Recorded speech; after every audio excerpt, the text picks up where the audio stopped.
In this video, I'll guide you through how to disable auto login on Steam.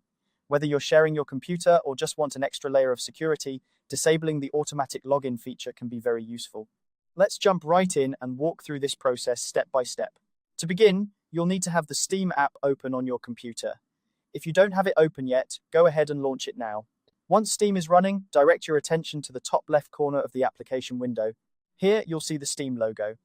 Clicking on this logo will reveal a drop-down menu with a variety of options. Now, from the drop-down menu that appears, you'll want to look for the option labeled Settings. Click on Settings, and this will open up a new window where you can adjust various preferences related to your Steam account and the application itself. Within the Settings window, you should see a list of categories on the left-hand side. What you're looking for here is the Security section. Clicking on Security will bring you to the part of the settings where you can manage your login and security preferences. Once you're in the Security section, you'll notice a toggle option labeled Don't Save Account Credentials on this computer.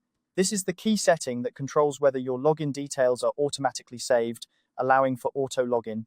By default, this option might be turned off, which means your credentials are being saved and used for automatic logins. To disable auto login, simply toggle this option on. And that's all there is to it.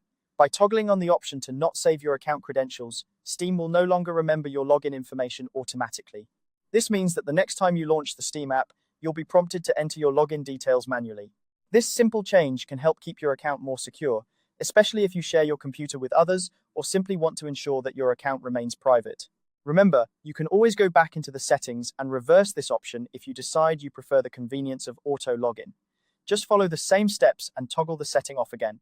I hope this guide has been helpful in showing you how to disable auto login on Steam. If you have any questions or need further assistance, feel free to leave a comment below.